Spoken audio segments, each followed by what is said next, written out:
¿Qué han escuchado o qué se les ocurre a ustedes cuando se les habla de trastorno del estado de ánimo en el posparto?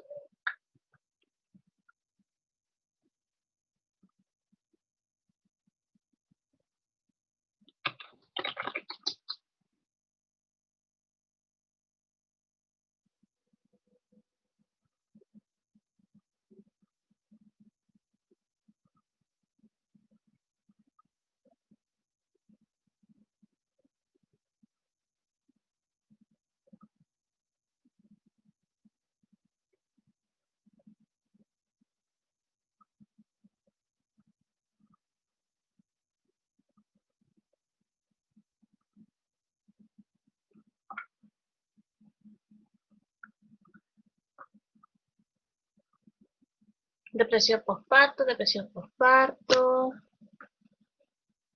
No, no estaba hablando. Estaba esperando que escribiera más. Aparte de la depresión, ¿han escuchado algo más? Llanto, alegría, desesperación.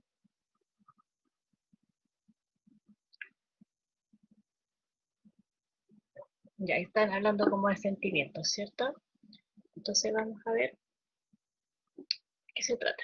Primero, un contexto de lo que es la salud mental. Ya la salud mental es lo que nosotros nos va a permitir pensar, actuar, comportarse sanamente en situaciones sociales y que esto obviamente va a depender de las condiciones sociales en que nos encontremos, ¿cierto?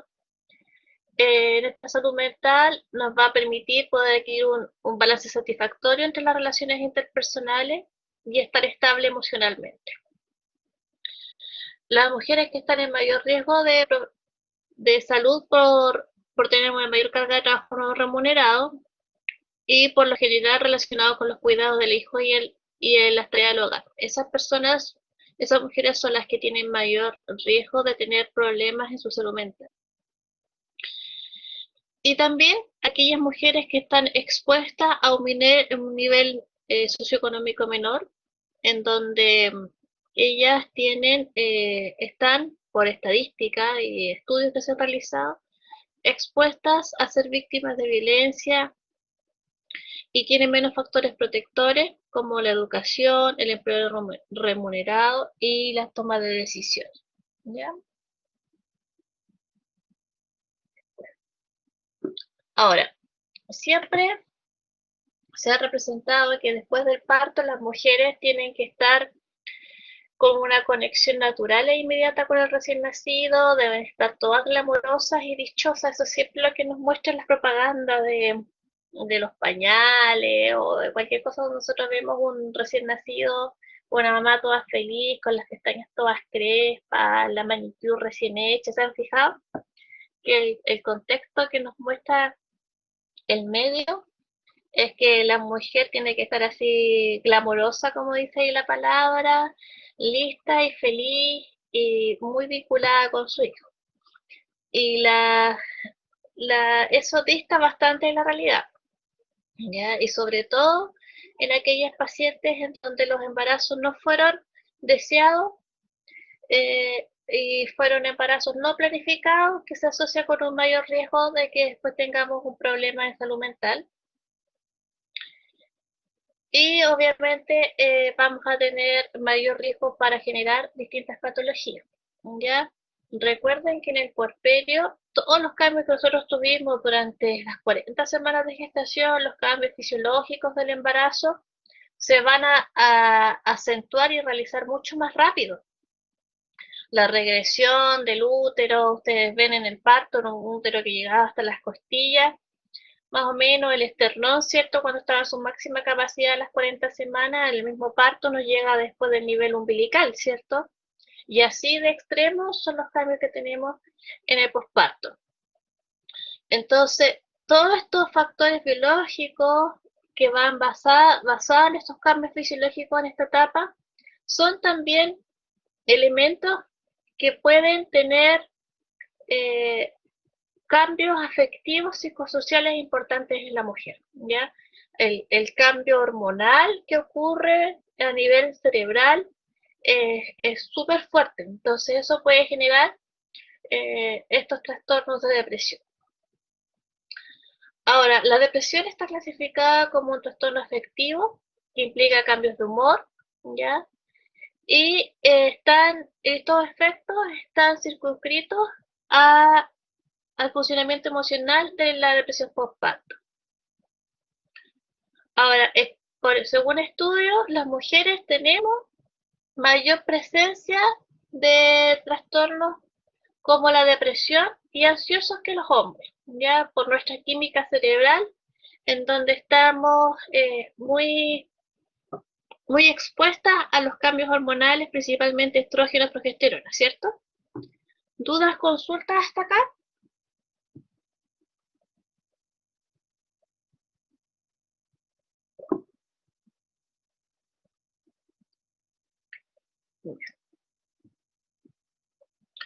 Ahora, hay que siempre tener presente que alguien escribió, no estoy mirando. No, hay que tener presente que siempre vamos a tener cambios en el puerperio que van a ser cambios bioquímicos que les mencionaba, los cambios hormonales, ¿ya? Psicológicos y sociales. En lo psicológico está esto de que nos llega una nueva vida, de la cual nosotros vamos a ser responsables y necesitamos hacer que este niño sobreviva, ¿cierto? Y para eso vamos a tener deprivación de sueño, vamos a tener preocupaciones, angustias, y sobre todo en aquellas pacientes que son mamás primerizas y que tienen poco apoyo en su núcleo familiar. Y todo esto va a generar que haya una mayor vulnerabilidad y aparición de trastornos psíquicos en la mujer. En el puerperio es uno de los periodos de mayor riesgo en la presentación de estos trastornos del estado de ánimo, ¿ya? Generalmente, un 85% de las mujeres van a presentar una alteración del estado de ánimo en el posparto y entre un 8 a un 25% van a tener un trastorno incapacitante y persistente. Y dentro del trastorno del puerperio, que era la pregunta que le había hecho en principio, tenemos la tristeza posparto, que no es lo mismo que la depresión posparto, la depresión posparto y la psicosis posparto, que son los que tienen mayor prevalencia.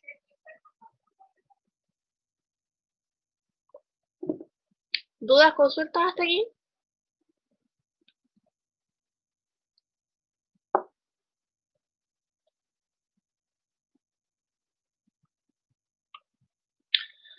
Ahora, en la salud mental de la mujer y el posparto, bueno, como les mencioné antes en el contexto, las mujeres tienen 2 veces más cuadros depresivos que el hombre, independiente en el estado del ciclo vital que nos encontremos, y tiene 6 veces más probabilidad de trastornos ansiosos que el hombre. Ahora, en el posparto, estos cambios se van a agudizar más, ya que es el periodo donde la mujer tiene mayor riesgo de tener esta patología depresiva, ¿ya? O ansiosa. ¿Por qué?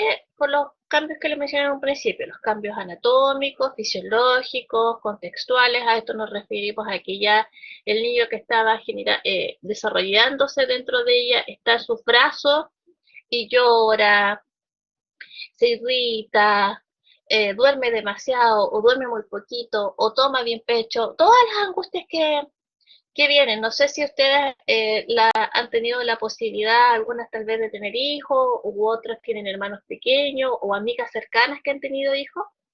Y la verdad es que es bastante estresante este periodo de adaptación a la llegada de este niño a la vida.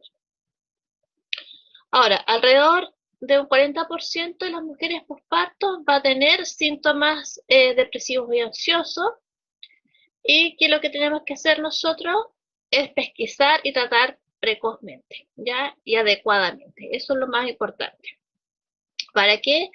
Para prevenir consecuencias negativas para la mujer o para el vínculo madre e hijo. Los trastornos afectivos reproductivos, generalmente las pacientes o sea, entre un 25 y 35% de las puérperas tienen síntomas depresivos durante la gestación, ¿ya? Porque no hay que olvidarse que esto puede ocurrir igual durante el embarazo, pero se agudiza en el posparto. Entre un 50 y un 85% van a tener tristeza en el posparto, entre un 10 a un 20% depresión posparto y de un 0,1 a un 0,2 una psicosis del posparto. Ahora, indagando un poco más acerca de los trastornos descritos en el posparto, tenemos la tristeza, melancolía puerperal o baby blues, que se le llama, depresión posparto, trastorno bipolar que pueden gatillarse en estos momentos o aparecer, sobre todo en aquellas personas que ya habían sido diagnosticadas como con esta patología anteriormente, tienden a generar nuevas crisis. Ansiedad, esquizofrenia también se puede volver a gatillar y la psicosis puerperal. Ahora, aquí hay un estudio en donde mostraron que la psicosis por parto es de 1 a 2 por cada 1000 partos, la tristeza por parto entre un 50 y un 80% y la depresión es alrededor de un 20%. ¿Cuáles son los componentes que hacen que esto aparezca más? La primiparidad, haberla tenido en las gestaciones anteriores, tener antecedentes de alteraciones maníaco-depresivas y tener antecedentes de historia psiquiátrica familiar. ¿Dudas, consultas?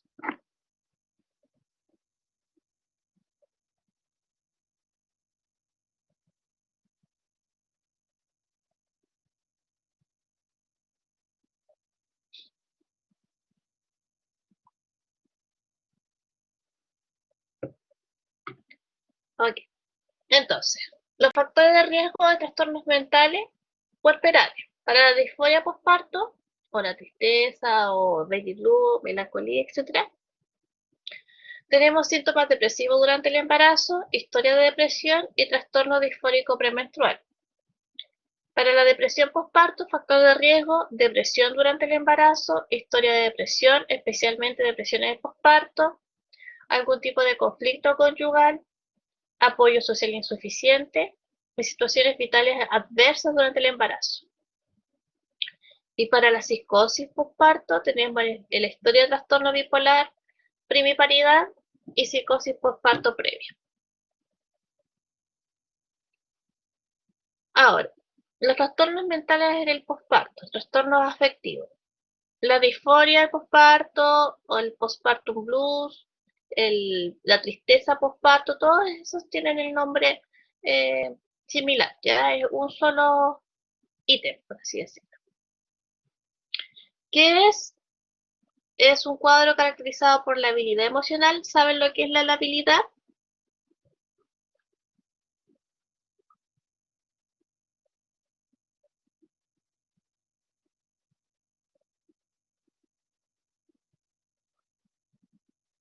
La labilidad es cuando están muy sensibles. No sé, pues le dicen, eh, oye, ¿sabes que estás media chascona? Y, oh, ¿por qué me dijiste que estoy chascona, que ya estoy fea? Y te pones a llorar al tiro. O no, no es cambio de humor, es que el tiro por cualquier cosa se pone como a llorar o muy triste. Todo afecta, por así decirlo. Eso, más sensible. ¿Ya? Ansiedad, insomnio, irritabilidad o inapetencia. Habitualmente está relacionado con las fluctuaciones hormonales propias del posparto, lo que le mencionaba de antes. Ustedes saben que el pic hormonal y los cambios hormonales que hay en el posparto son increíbles, entonces todo eso obviamente va a afectar la química cerebral. Y su aparición es bastante temprana, entre las 48 y 72 horas posparto, y puede durar unas horas o máximo 2 días. Es un momento específico, por así decirlo. Los factores de riesgo, como los mencionamos en un principio, historia de depresión, síntomas depresivos, historia personal de trastorno disfórico. Tratamiento es no farmacológico, educación a la madre, psicoeducación a la madre, pareja y familia o personas cercanas, y favorecer el apoyo y contención psicoafectiva. Seguimiento, registrar la eptiquisis de alta, porque como vimos ahí, se dan las 48, 72 horas, todavía la paciente puede que esté hospitalizada. Mencionando la duración y la intensidad de los síntomas, monitorear en APS, ya que esto puede progresar a depresión postparto. ¿Y qué síntomas tienen que estar escritos? La labilidad emocional, la irritabilidad, ansiedad, insomnio y falta de apetito.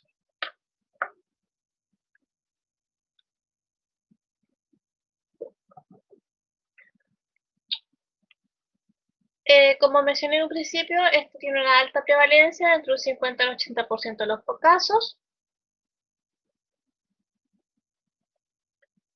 El término baby blue hace referencia a un tipo de música afroamericana triste que produce nostalgia y refleja los recuerdos del pasado de los músicos, por eso se llama baby blues.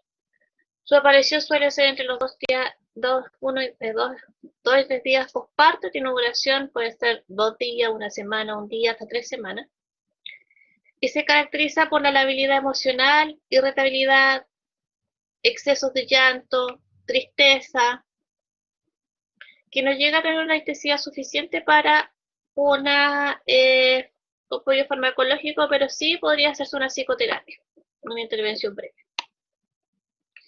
Y el 20% de estos casos podría desarrollarse depresión dependiendo de los estresores ambientales, la lactancia o paridad. ¿Saben a lo que se refiere cuando ponen estresores ambientales?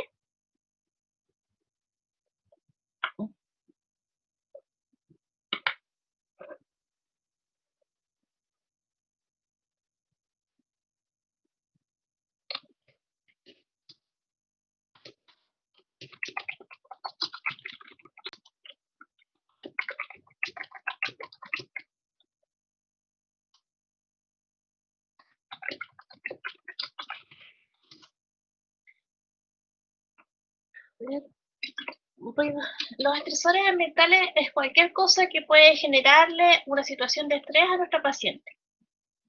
Pueden ser los otros hijos, puede ser la suegra que viene a tratar de ayudar, puede ser la vecina, puede ser el marido, puede ser un olor, pueden ser muchas cosas, ¿ya? Pero es algo que le genera estrés a nuestros pacientes. Como coloca María José, también puede ser los ruidos molestos, el perro, el gato, cualquier cosa que pueda ir gatillando más. De repente las pacientes tienen situaciones muy vulnerables socioeconómicas, este mismo hecho de estar en pandemia ahora, a los recién nacidos prácticamente no están conociendo a los abuelos en la vida real, como dice mi hijo, solamente se ven por la vía virtual.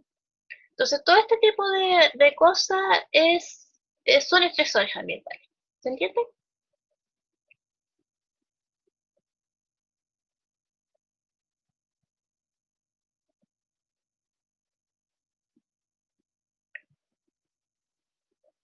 Ahora, estos síntomas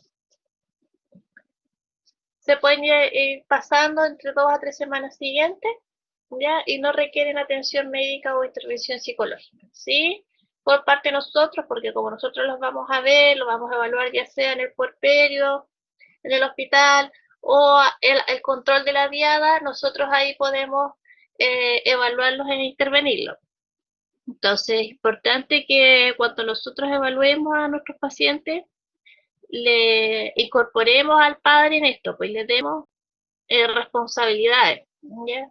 Por ejemplo, cuando se está atendiendo en la macro 1 a las diadas, y uno está con el papá ahí, uno le puede decir, ya, venga, ¿usted sabe vestirlo? Te van a decir, no, no sé, ya venga para acá, yo le voy a enseñar.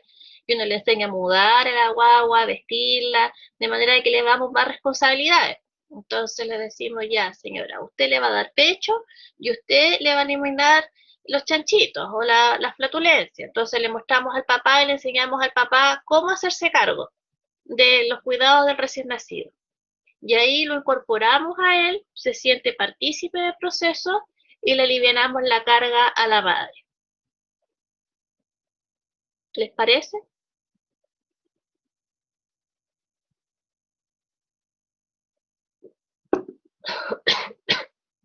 Ya se fueron, se dejaron solos. Ah, ya, pensé que me habían abandonado. Ahora, la depresión postparto es mayor que el trastorno o la baby blue, ya la tristeza postparto.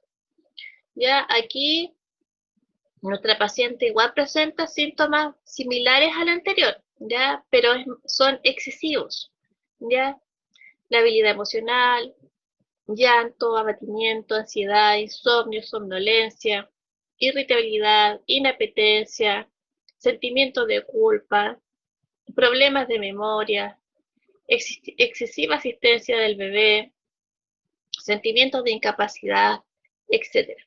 ¿Ya? En realidad, entre un 10 y un 15 podían desarrollar de las pólperas podían desarrollar este trastorno. Ya los factores de riesgo ya los vimos. Historia personal o familiar de depresión, antecedente de depresión y ansiedad durante la gestación, antecedente de depresión postparto, antecedentes vitales estresantes en la gestación o iniciados en el puerperio, ya por ejemplo que el parto haya tenido que terminar en forceps y el niño tiene un cefalohematoma grande, o el niño requirió de reanimación al nacer, o está hospitalizado, cualquier situación estresante en la gestación. Un bajo nivel de apoyo social. El tratamiento, intervenir precozmente en apoyo a la crianza y el rol materno, por eso tenemos estos programas Chile Crece Contigo. Estrategias educativas, ya el consuelo efectivo del llanto, la lactancia materna, manejo de los cólicos, apego seguro, y tratamiento farmacológico según severidad, bajo supervisión psiquiátrica. Ya aquí ya tiene que ser lo indicado un médico ideal psiquiatra. Seguimiento, registrar en la crisis de alta, colaboración e intensidad de los síntomas, igual como lo mencionamos anteriormente, escribiendo los síntomas que tiene la paciente y si son la cantidad de estos síntomas, ya, si son excesivos o no, monitorear en APS y tratamiento de salud mental o de liberación a psiquiatría si es extremo, si la paciente ya empieza con una tendencia de crisis o tendencia suicida, pensamientos de acción suicida, etc. ¿Por qué? Porque esto obviamente va a afectar directamente la salud física y emocional de la madre. Y si tenemos la madre con problemas, el recién nacido va a tener problemas, su pareja y todo el entorno, porque nosotros estamos en una situación, en un entorno matriarcado, por así decirlo, y si la madre no funciona, generalmente el resto tiene problemas. Durante el embarazo puerperio se presentan cambios bioquímicos, hormonales, psicológicos, sociales que causan mayor vulnerabilidad para la mujer en los aspectos psíquicos. Ahora, esta depresión se puede presentar poco después del parto o hasta un año después más tarde. Y en la mayoría de las pacientes ocurre a las primeras 4 semanas postparto. ¿Qué lo gatilla? Los signos precursores, depresión postparto, exposición significativa a factores de estrés psicosocial, el parto, mala vivencia subjetiva del parto, porque de repente las pacientes creen que fueron muy mal atendidas, tienen este concepto que se habla mucho de la violencia obstétrica, que yo no lo comparto porque muchos, sin tener el fundamento, por ejemplo, quieren que no ni siquiera se les ponga una vía venosa. Y ustedes saben que la vía venosa en un parto nos va a ayudar no tan solo a entregar medicamentos que necesite, pero vamos a tener una vía de entrada directa si es que nuestra paciente presenta alguna hemorragia y nosotros podamos entregarle fluido, ¿cierto? Rápidamente. Entonces, esto de la violencia obstétrica hay que irlo evaluando. En general uno hace todas las intervenciones que se realizan en el posparto, durante el trabajo de parto y parto, son en pro y en favor de nuestra paciente. Recuerden los principios de la bioética, de la beneficencia y la no maleficencia, ¿ya? No obstante, hay tanta información dispersa por las redes sociales que el hecho de a veces colocar una vía venosa, nuestros pacientes lo consideran que es violencia. ¿Se entiende?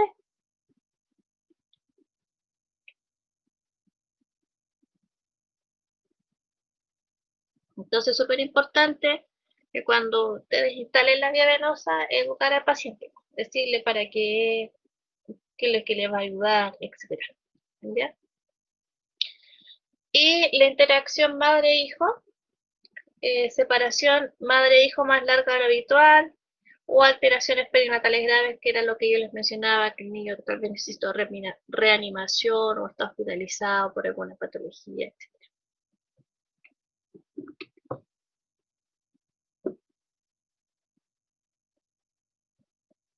Ahora, ¿cómo lo vamos a detectar? Con la escala de Edimburgo. ¿Cuándo la vamos a aplicar?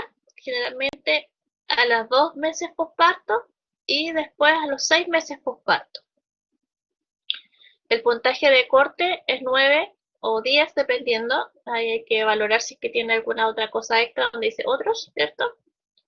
Y cualquier puntaje diferente a 0 en la pregunta 10. ¿Se acuerdan cuál era la pregunta 10?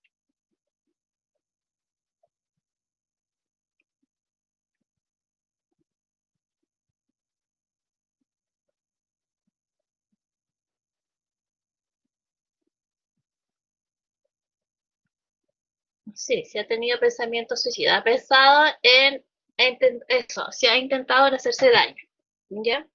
Esa es la 10. Sí tenemos que tener presente que de repente nuestros pacientes nos puede dar, por ejemplo, 11 puntos, pero nuestra paciente puede tener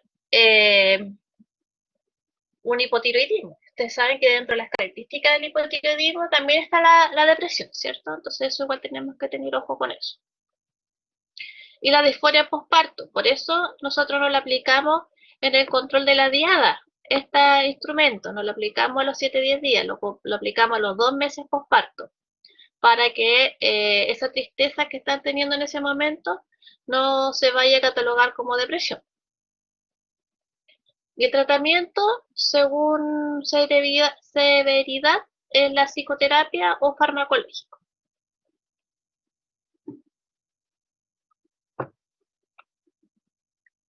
Ahora, la psicosis postparto, la depresión postparto sin psicosis. Esto podría estar entre un 10 y un 20% de las mujeres los primeros 6 meses postparto y suele iniciarse antes de la sexta semana y tiene una duración de 3 a 4 meses, a 14 meses. Entonces tenemos alteraciones emocionales como tristeza vital, una tristeza permanente como síntoma clave, alteraciones cognitivas, un pensamiento lentecido, los contenidos suelen ser monotemáticos, tiene sentimiento de culpa, se reta a sí misma, sentimiento de infelicidad y que no está apta para ser madre, alteraciones conductuales, inhibición psicomotora, con expresión triste, movimientos y lenguajes lentos, ya con una progresiva abandono a las actividades habituales, así como ya, ¿para qué? Me voy a bañar hoy día, me baño mañana mejor. A ese extremo empezamos a llegar. Alteraciones somáticas, que puede ser lo más habitual, son las alteraciones del sueño, donde puede ser superficial, con dificultades de conciliación, incluso aunque esté el cuidado del bebé, o con despertares frecuentes y alteraciones del apetito.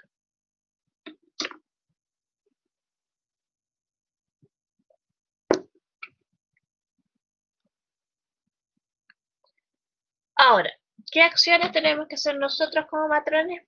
Dependiendo del nivel en que nos encontramos, el terciario o el hospitalario, ¿cierto? Acá tenemos que detectar y manejar las alteraciones anímicas maternas, normales o de patología, reforzar habilidades, competencia y rol materno en la puérpera, educar a la puérpera con respecto a los cuidados físicos y emocionales del recién nacido, educar a la madre y familia respecto a la habilidad emocional normal, duración y signos de alarmas y criterios de consulta, velar por acceso a evaluación psicosocial específica en un cuadro depresivo o con antecedente de depresión durante la gestación, Detección del riesgo y seguimiento psicosocial y regulación de la fecundidad y salud sexual. A veces en el mismo hospital a las pacientes las envían con el implanón puesto.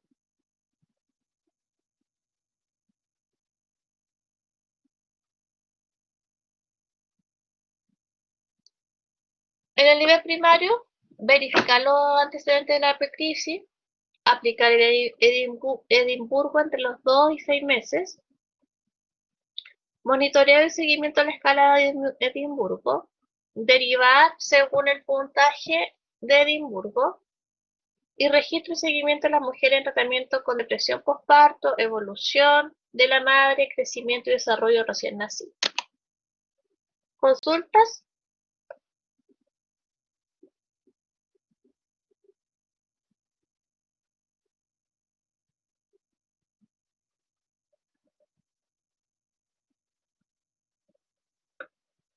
Sigamos.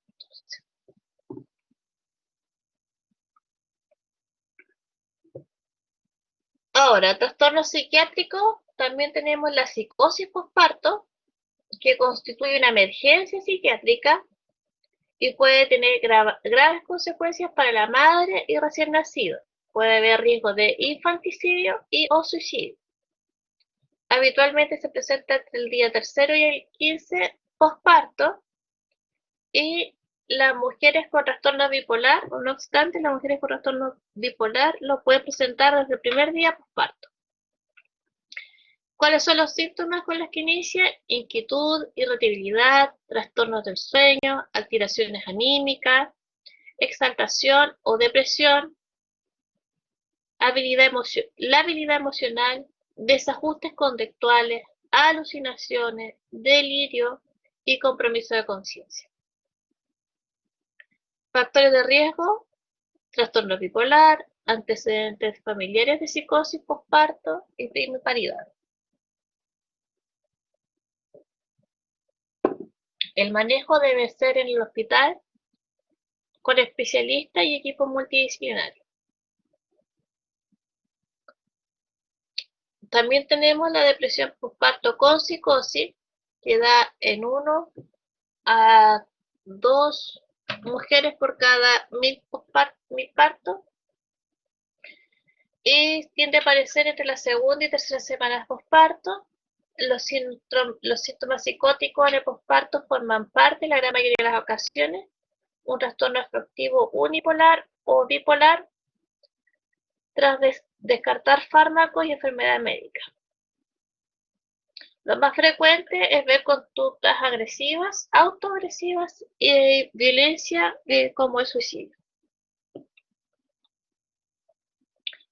Otro trastorno que nos afecta bastante y que lo vemos nosotros es el trastorno bipolar, que es un periodo donde hay que prestar atención.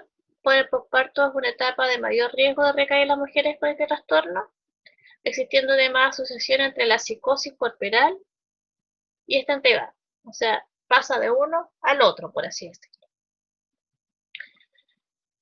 ¿Quiénes tenemos que tener cuidado u ojo, factores de riesgo?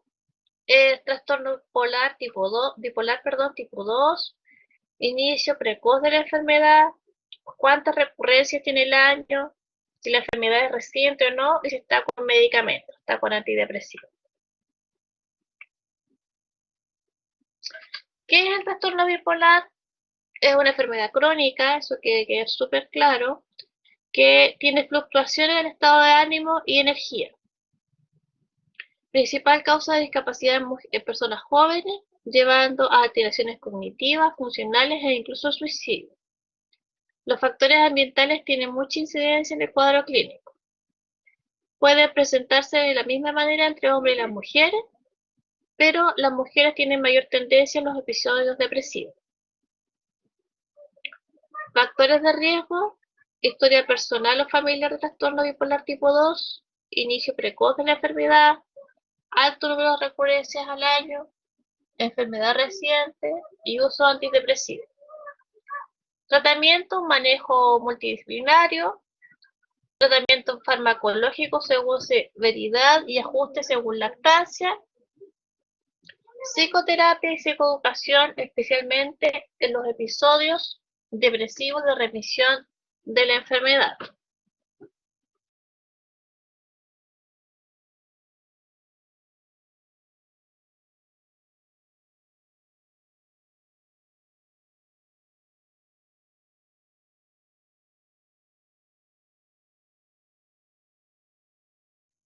Efectivamente, Tamara, dependiendo de la categoría del medicamento, si las mujeres, por eso a veces se cambian a la categoría B o se ve el riesgo y beneficio.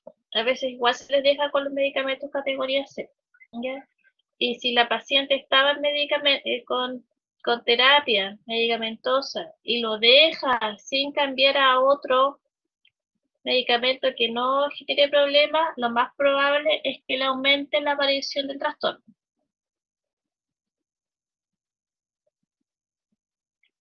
Ahora el seguimiento es registrar la epicrisis de alta, la duración, intensidad y síntomas, monitorear en APS y controles periódicos con su especialista.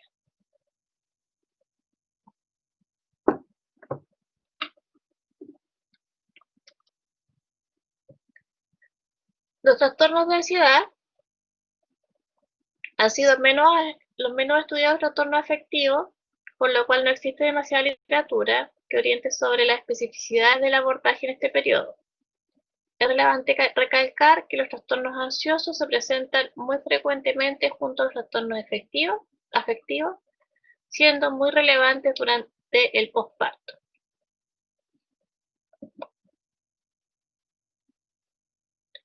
El trastorno de ansiedad es más frecuente en las mujeres que en los hombres, son menos estudiados y requieren un tratamiento integral, psicoeducación, psicoterapia y farmacoterapia. También tenemos el trastorno de pánico, que es una sensación de pérdida de control o de peligro inminente, si es que realmente exista. Puede haber una exacerbación de los síntomas durante el posparto en mujeres con diagnóstico previo, y estos cuadros pueden iniciar en el posparto en mujeres sin antecedentes previos. También tenemos el trastorno obsesivo compulsivo o los TOC, que se le menciona normalmente. Es un trastorno crónico igual, caracterizado por la obsesión, pensamiento y compulsión, comportamiento. El trastorno puede sugerir o surgir o exacerbarse en el posparto. Y los síntomas son muy comunes en el posparto, sin que esto implique un trastorno propiamente tal. Por eso hay que tener una evaluación muy acuciosa y específica.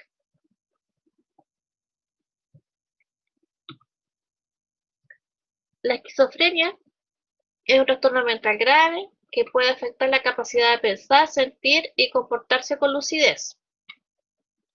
Puede ocasionar alucinaciones, delirios, trastornos del pensamiento, comportamiento, afectando la vida diaria e incluso ser invalidante. Aumenta el riesgo de descompensación principalmente en el primer año y las tasas de recaída en mujeres con este diagnóstico entre un 25 y un 50%. Los factores de riesgo, antecedentes de hospitalización por más de 3 meses, mayor severidad del cuadro, sintomatología psicótica en los 6 meses previos de la gestación. El manejo es con especialistas y multidisciplinario.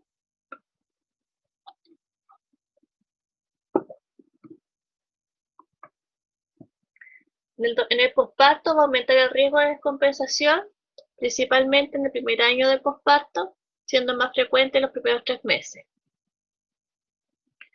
Y debido a esta complejidad es que las mujeres con esquizofrenia requieren mayores intervenciones de nivel de especialidad y multidisciplinario para el correcto manejo del cuadro. Entonces nosotros deberíamos tener mayor seguimiento con ella igual, si sabemos que la paciente tiene esquizofrenia. Otro tema importante a valorar en estos momentos es el duelo, ya porque ustedes saben que nosotros generalmente relacionamos la obstetricia al nacimiento, pero no a la pérdida, ¿cierto? Entonces, pero lamentablemente está presente igual a nuestro quehacer.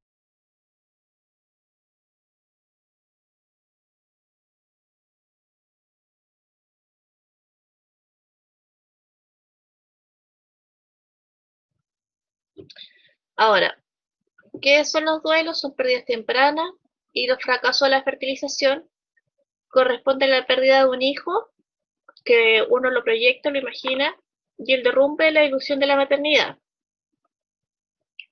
Estos no son duelos públicamente reconocidos ni socialmente expresados.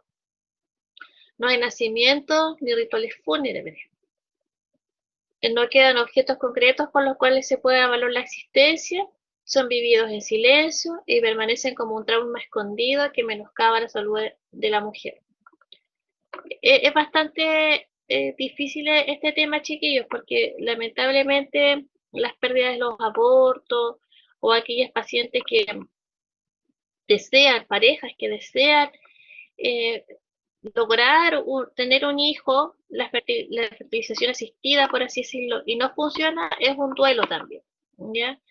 Y hay que tener mucha empatía en ese entonces cuando nosotros tratemos a estos pacientes porque es como una enfermedad que no se ve, es una enfermedad de salud mental, no es como la diabetes, que uno puede mostrar un examen de sangre y decir, ah, sí, sí tienes diabetes, efectivamente.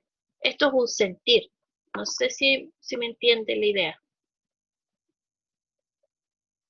No sé si están ahí todavía.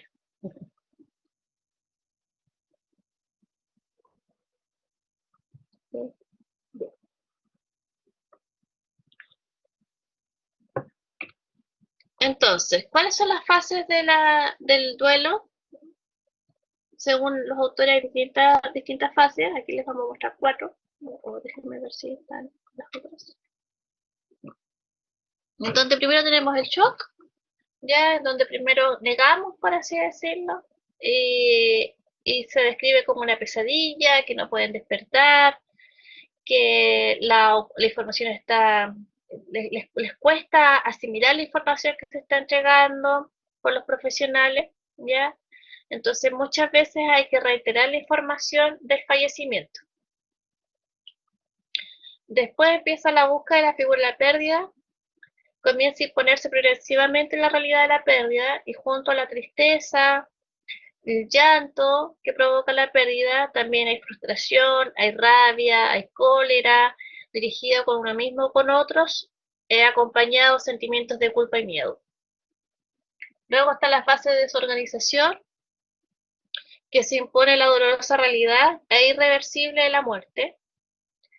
Se acompaña de sentimientos de desesperanza, soledad y afectos depresivos, y no siempre es fácil diferenciar un trastorno del ánimo. Y luego hay una reorganización y se comienza a consolidar el reajuste, renace la esperanza junto a la nostalgia y se abre la disposición de una nueva relación. Ahora, estas fases no siempre son lineales. Yo puedo estar en el choque emocional, luego pasar a la búsqueda de la figura perdida, estar en la desorganización y después volver a tener un choque emocional. ¿Se dan cuenta? Puedo ir avanzando para los dos lados, ¿ya? Uno idealmente tiene que ir avanzando en las etapas, pero si no tiene el apoyo o las heridas se van abriendo otra vez, podemos tener un retroceso, ¿sí?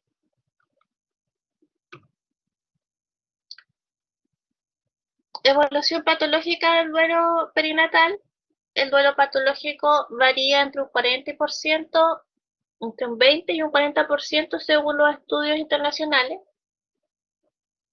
El duelo patológico puede tener una expresión psicopatológica, psicofisiológica, obstétrica vincular y transgeneracional. Afecta a la madre, el padre y los hermanos. Y el duelo puede pasar a ser crónico.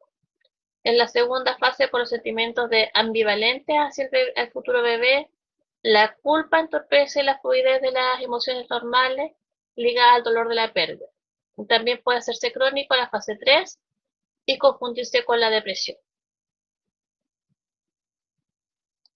Esto va a traer complicaciones para el nuevo embarazo.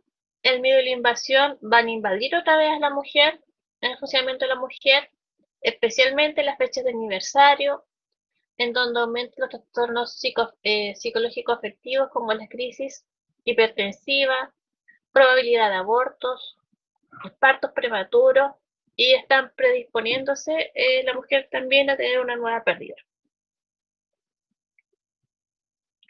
Ahora, ¿cómo debemos nosotros tratarlo? O los pasos básicos, por así decirlo, para manejar el duelo es vencer la incredulidad, ya, o sea, ser certeros, por así decirlo, en entregar la información. El anuncio del aborto y la muerte debe ser categórico para que no dejes dudas. No le pueden decir, sabe que no estoy seguro, pero parece que usted está presentando síntomas de aborto. O sabe que no estoy segura, pero puede que todavía quede algo adentro. Ese tipo de cosas es lo peor que uno puede hacer. ¿Ya? Si, si uno, por ejemplo, está en la práctica clínica y no escucha los latidos cardiofetales, uno, ¿qué es lo que tiende a hacer? Bueno, los buscas por mucho rato y a veces le pides a otro colega que trate de ayudar. Y ahí decirle, ¿sabe qué? No estamos escuchando los latidos cardiofetales y por eso las vamos a derivar al centro de referencia donde se le va a hacer una ecografía y van a ver si hay latido o no. ¿Se entiende, chiquillos?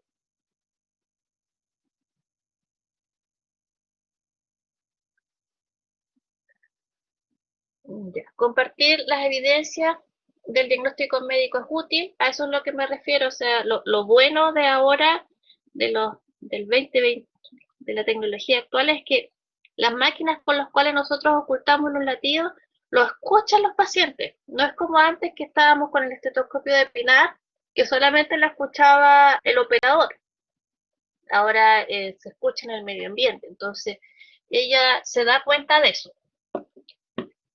Favorecer la elaboración del duelo y seguimiento para guiar la evolución. Por ejemplo, en el hospital yo sé que ellos tienen toda una política de duelo en donde las dejan a las pacientes en un área distinta, separada en las maternidades. Bueno, idealmente cuando hay cama, eso igual tengo que dejarlo bien claro, las dejan separadas en salas donde están las mujeres con aborto o les llevan para los servicios de ginecología.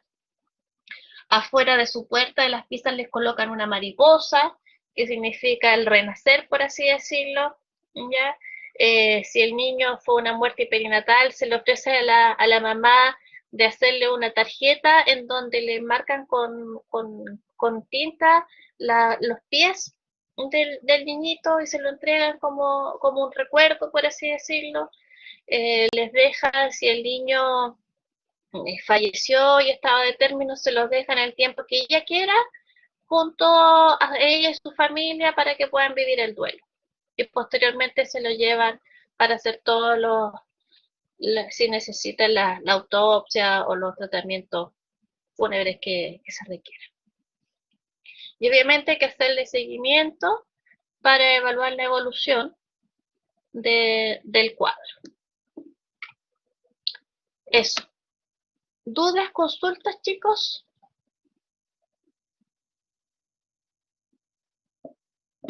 ¿No? Súper. Chicos, bueno, la otra semana tenemos pausa académica. Después, la semana del diciembre ya nos vamos. El 10 y el 11 tenemos la prueba del taller y el 10 la prueba del taller y el 11 la de la cátedra, la última, ¿cierto? El examen, la fecha del examen, yo ya se la hice llegar a dirección docente y estoy esperando a que me den el visto bueno para publicarlo y lo voy a hacer a través de los anuncios. Así que apenas lo sepa, lo voy a poner por ahí, ¿ya?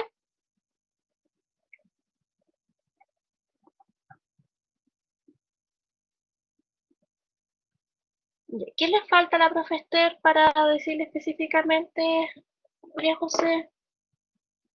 Lo voy a anotar para que no se ¿Me olvide. escuchas? Sí, la escucho. Ya, te digo. Es que no. Ya, faltaría el video de la valoración de la unidad fetoplacentaria. Déjame anotar. El video dices tú la grabación de la clase, ¿cierto? Sí, de la unidad fetoplacentaria. Ujú. Ese es de la profe Claudia Torres, parece. Ah, sí, sí, Ya, ese es de la perdón. profe Claudia, sí. Ya, y ¿Ya? falta el PPT de fisiología del alumbramiento. ¿Ya? Y semiología del desprendimiento placentario, ¿o no? Eso Esa creo que... semiología, no, se lo hice yo. ¿Te acuerdas que lo cambiamos? Porque la fisiología del nombramiento era la misma. Ah, entonces no, esa no debería de estar, ¿cierto? Es ¿Sí? solamente la Que la fisiología de la... fisiología del nombramiento iba junto con la semiología. Ah, ya, ya, Se pasó en una sola clase. ya, profe. Ah, la farmacología del trabajo de parto, dicen los chicos. Sí, porque ¿Y eso recién de quién estaba es? revisando ¿Es el PPT o la grabación? el PPT. Es que tengo una duda, profe, porque descargué, descargué el PPT del tema del manejo del dolor. Pero igual decía algo de farmacología, entonces no sé si el mismo o es otro. Pero yo creo que parece que es otro PPT que no subió. El PPT por per igual. Ujú. Porque faltan... Sí, es verdad, falta la de la farmacología. Y entonces, el Faltan varios en PPT por realidad, per profe. y la grabación. Ya, voy a leer la lista que tengo. La grabación de la unidad fitoplacentaria. El PPT de la fisiología del alumbramiento. El PPT en Profe, grabación